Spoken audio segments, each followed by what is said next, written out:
सदा दुराचार रता विमार्ग का, बोले सदा दुराचार में रत रहा। और ऐसे अजामिल को भी भगवान की शरण प्राप्त होगी। बोले कैसे आ गई? बोले एक बार बाके घर में संतन की टोली आई, और संतों की टोली आई, झुंड आया, वो घर पे था नहीं। गांव के बाल गए, वे खेल रहे।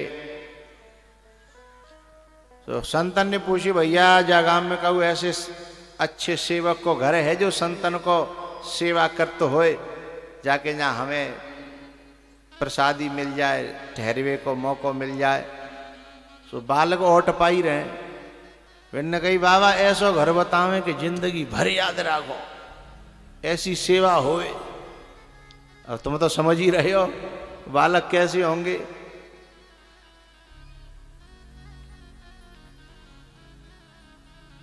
बालक ने कही बाबा सीधे चले जाओ और देखो नीमों का पेड़ ठाड़े हो चौतरा पे। बोले हाँ। बोले बागर में चले आओ, सेवा होगी खूब डट के। संत निर्मल सो चले गए। अजामिल की जो घरवारी थी, देखो नारी कितनी बुरी होए, कितनी बुरी होए, लेकिन इनके यहाँ कोई भूखा आ जाए ना तो इनका दिल जो है, फिर वो भूखा आ जाए तो भूखा जा नहीं सकता। आदमी ने की बात अलग है। आदमी कितनों अच्छा हो, कितनों अच्छा हो, तो जरूरी ना है कि रोटी देगो है। एक सेठ जी थे गुप्ता जी। अरे गुप्ता जी परिचित बने, या छोड़ो, कह दें। अच्छा एक सेठ जी थे गुप्ता जी, जो वे दुकान पे बैठे, फर्नीचर की दुकान रहे। सो दुकान पे बैठे, अब कोई प्यास हो आएगो माँ। सुबह कहे सेठ जी प्यास लग रही है, मैं पानी पिया दे उन्हें। पानी ने दूर धरे हो दुकान पे, ठंडो गर्मी के दिन आए तो मटका धरे अलग। सो सेठ जी बोले रुक जा। ने कहा आदमी आ रहा है, जो नौकर काम करता था, बोले आदमी आ रहा है तब पियाएंगे, बैठ जा। और लगे अपनो जोड़वे के फलाने पे तनी ब्याज हो गई, फलाने पे तनी ब्याज हो गई, फलानो। अब बाकी ब्याज जो है मूल में जोड़ के, ब्याज जो है मूल में जोड़ के और फिर वहाँ पे ब्याज चलाए रहे। हिसाब किताब में थोड़ी देर बाद फिर बोले वो कि सेठ जी बहुत प्यास लगी है, न पानी पिया दो। अरे बोले हमने कही है ना कि आदमी आ रहा है। तो प्यासी ने एक बड़ी प्यारी शब्द की एक ऐसी झलक दी जो आप भी गार्डन हो जाओगे। प्यासा आदमी कहता है सेठ जी नेक देर के लें, तुम ही आदमी बन जाओ, आदमी बन जाओ, इंसान बन जाओ। थोड़ी देर के लें, ज्यादा ना है। तो यदि जिंदगी भर के लिए नहीं बन सकते तो कम से कम किसी प्यासे पर दया करने के लिए इंसान बन जाओ, आदमी बन जाओ। बात समझ में आ गई होगी सबके लगभग, हैं?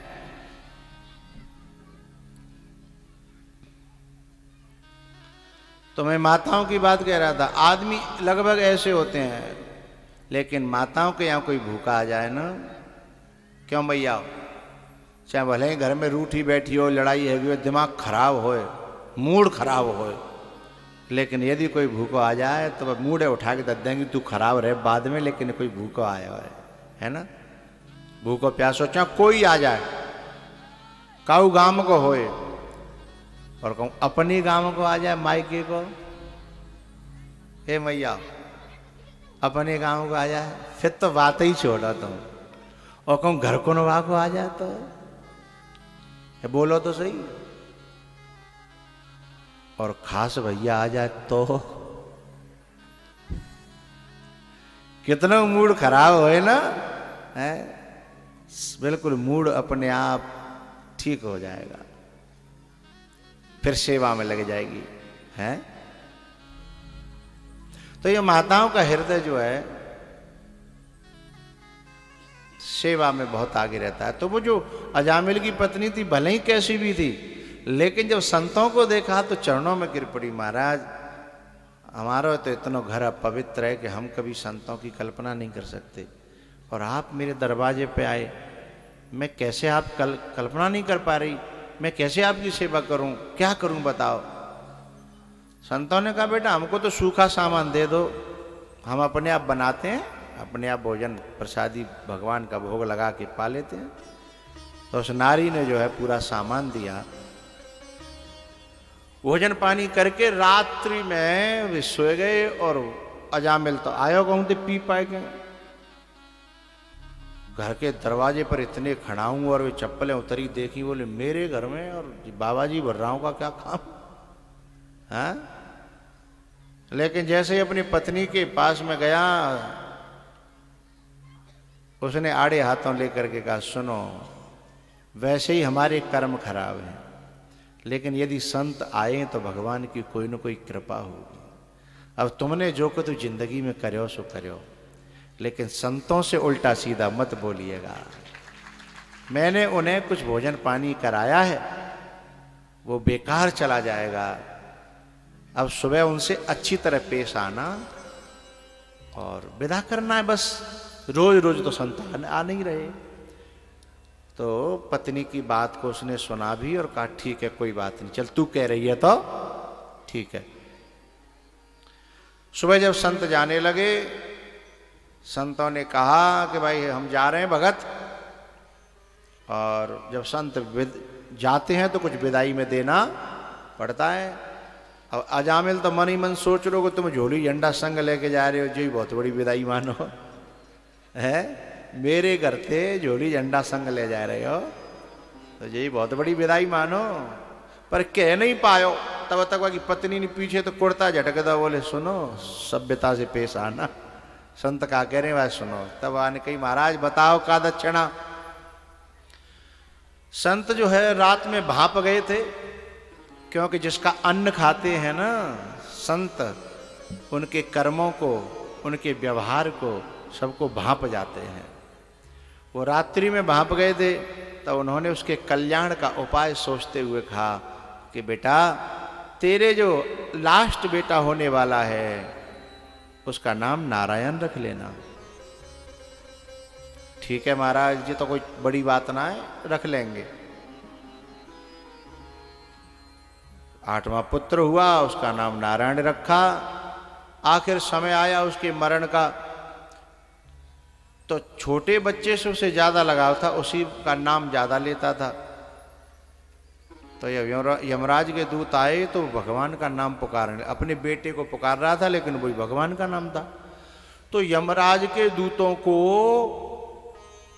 जब खींचातानी कर रहे थे अजामिल की, तो नारायण के दूत आ गए, क्योंकि वो नारायण नारायण पुकार रहा था। तो उन्होंने यमराज के दूतों को खदेड़ दिया।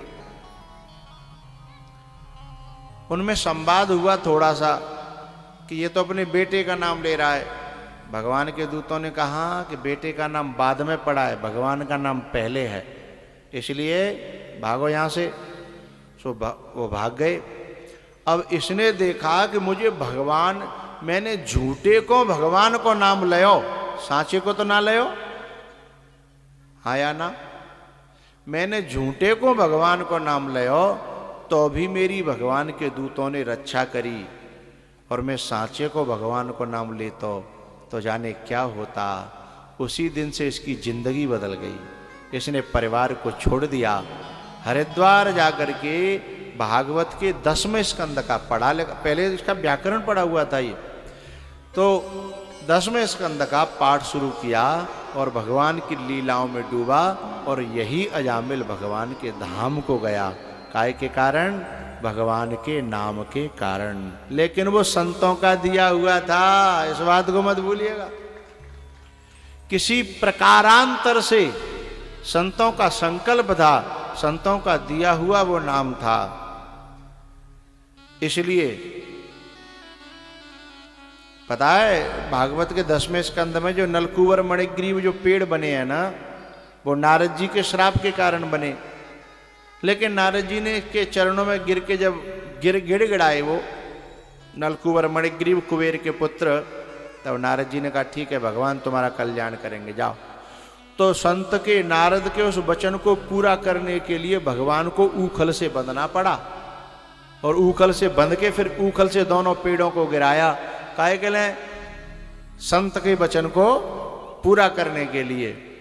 तो ये जो नारायण के दूतों का और जो यमराज के दूतों का जो संवाद था, क्योंकि मोते अधिक संत करे लेखा, संत की बात को पूरा करने के लिए भगवान ने यह संवाद करा के अजामिल की जिंदगी को पलट दिया। उस दिन से अजामिल ये समझ गया कि ये जिंदगी भगवान की दी हुई है, अब ये जीवन मेरा नहीं है। और भैया पांडालम बैठेगा तुम्हारी मोह पतोना, तुम्हारी जिंदगी कौन की दई भई है? यदि भगवान की दई भई मानो तो नेकाद, नहीं तो भगवान को समय जरूर निकारो करो। भगवान की दई भई जिंदगी मानता हो कि कहू और की ऊंट फूट की?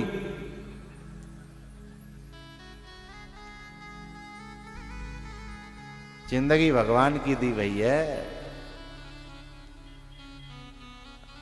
लेकिन दुर्भाग्य की बात यह है कि जिसकी दी हुई जिंदगी है उसी के लिए समय नहीं है और सबके लिए समय है हमारे पास।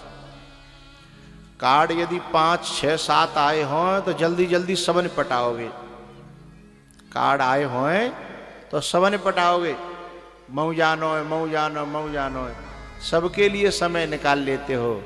लेकिन केवल भगवान को छोड़ करके भगवान के लिए समय नहीं है, जबकि सारा जीवन उसी का दिया हुआ है। हैं? यही तो गड़बड़ी है, यही तो दिक्कत है ना। हाँ, इस प्रकार से अजामिल का उदाहरण दे करके और परीक्षित को समझाया, कल युग केवल नाम आधारा, युग केवल नाम आधारा, कल युग केवल नाम आधारा, कल युग केवल नाम आधारा, सुमेरे सुमेर नर उतरहि पारा, कृष्ण कहने से राम कहने से तर जाएगा, पार भव से उतर जाएगा।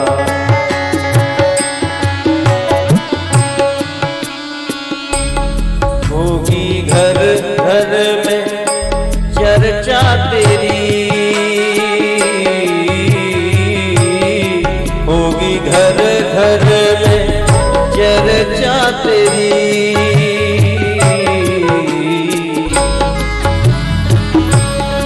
जिस गली से जिस नगर से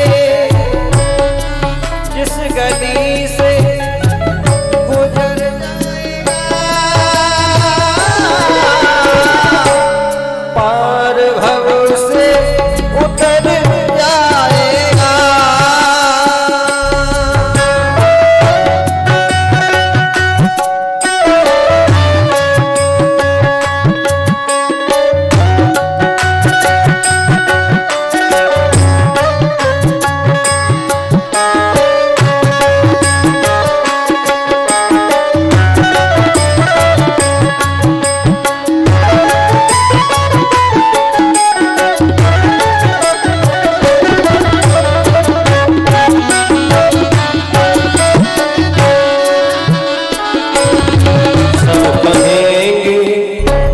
कथाएं तेरी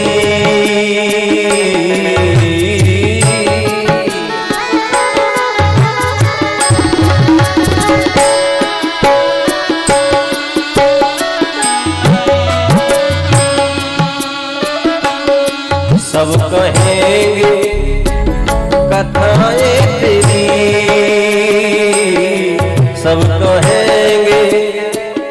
कथाएं तेरी। काम ऐसा जो काम ऐसा जो कर जाएगा, पार भव से उतर जाएगा।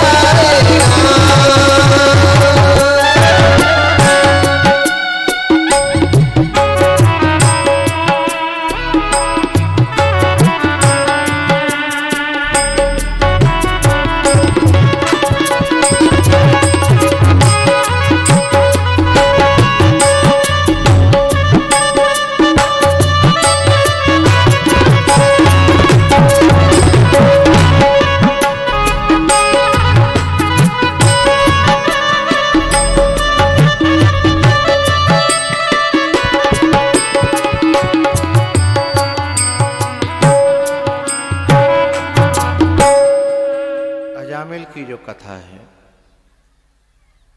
वो हमें ये संदेश देती है, बुराइयां आ जाना कोई ज़्यादा बुरी बात नहीं है और बड़ी बात नहीं है।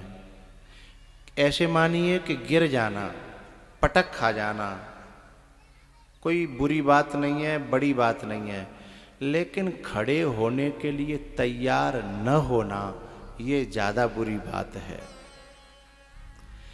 लाख बुराई हो, लेकिन जब हम अच्छा बनने के लिए तैयार होंगे, भगवान की शरण ग्रहण करने के लिए तैयार होंगे, तो सारी अच्छी शक्तियाँ हमारी मदद के लिए हमारे साथ खड़ी हो जाएंगी। ये प्रकृति का नियम है। अजामिल पहले बहुत अच्छा था, फिर बहुत बुरा हुआ, लेकिन जब फिर संतों से मिलन हुआ तो फिर वही अजामिल बहुत अच्छा हो गया। तो जिंदगी में ये उतार चढ़ाव तो आते हैं, लेकिन जहाँ महत संगस्तु, नारद भक्ति दर्शन में नारद जी महाराज ने एक सूत्र दिया है, महत संगस्तु दुर्लभो अगम्यो अमोघश्च। महापुरुषों का संग पहले तो दुर्लभ है, महत संगस्तु दुर्लभो, और मिल भी जाए तो अगम्य है, उनको समझना, उनको पहचानना और भी ज़्यादा कठिन है। महत संगस्तु दुर्लभो अगम्यो, और यदि समझ में आ गए तो फिर कल्याण अमोघश्च, फिर कल्याण निश्चित है, फिर कोई माइकला रोकने वाला नहीं है।